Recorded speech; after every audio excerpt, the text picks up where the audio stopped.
My name is George Barris, and I'm here with probably the world's most famous automobile. Without a doubt, still number one after many, many decades, the famous television 1966 Batmobile. I'm proud to say that I was the designer and original builder of this automobile for a great television show with Dozier at 20th Century Fox called Batman. Adam West, Burt Ward, and many, many great stars. I have a lot of stories to tell you about this famous car. We had 3 weeks. When Dozier came to me with Bob Kane and Adam West, they said, "What can you give us for the 20th century in 1966? And with Dozier's concept of Batman with the pow and the bang and the wow, I had a car that would also go with the bings and the bangs and the same thing. We had to have rocket tubes. We had to have gas knobs. We had to have seat injectors. Also, to catch the Joker, we threw some oil out there so he would skid out. To catch the Brittler, we throw some nails out so it would puncture his tires. Just to give you an idea of the crime-fighting implements that we had in the 60s compared to now in the year 2000. Bob Kane had a Batman car way back in the 40s when he created the comic strip with a bat face cut out in the front of a Lincoln Zephyr. I said, I want to incorporate the bat features into the car, not just a plaque stuck onto it. So I made the ears into the fenders. I made the lights become the headlights. I made the nose become the chain slicer. The grille extended out and it became part of the front end.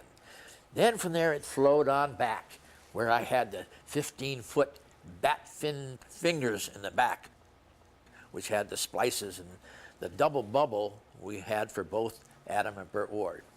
I locked the doors shut and I made Burt and Adam both jump over the doors and into the fenders so that they get inside the car, just to give you an idea of something, again, different. Made them very athletic. That means they were really the crime fighters.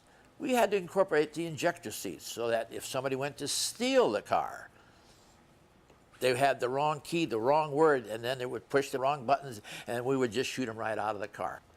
Of course, we elevated them with cables. Everything had to work, because we didn't have the electronics and the computers and the special effects that give you illusion on the screens like you do today.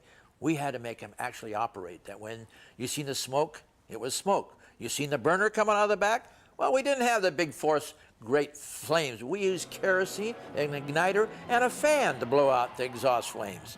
I was in a show in a town called Fargo, North Dakota, and we were doing a press media shot. And I'm driving down the street with the press people, and all of a sudden, wow, wow, wow, and I pull over, and this guy gets out. He says, "You have no windshield wipers on that car, and your taillights are not right." He says, "I'm going to impound that car." And I said, wait a minute, officer. We're just doing a test or a press shot for the TV, and I don't care what you're trying to say. He called a tow truck in, towed in the car, hauled me into the police station, and arrested me. We go before the judge, and the judge looks, and he looks at his officer, and he says, "Wilbur, do you realize what you did?" And he, "What do you mean?" He said, "You impounded the famous Batmobile, and you threw Mr. Barris in jail." He said, "I'm going to demote you to a dog catcher."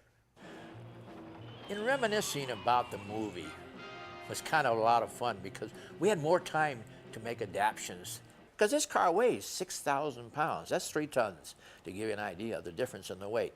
The engine, big old Ford. Well, and in fact, the car started out as an experimental Lincoln Futura. That's the first thing everybody asked me. What was it? Was it a Pontiac? Was it a T-Bird? Was it a Chevy?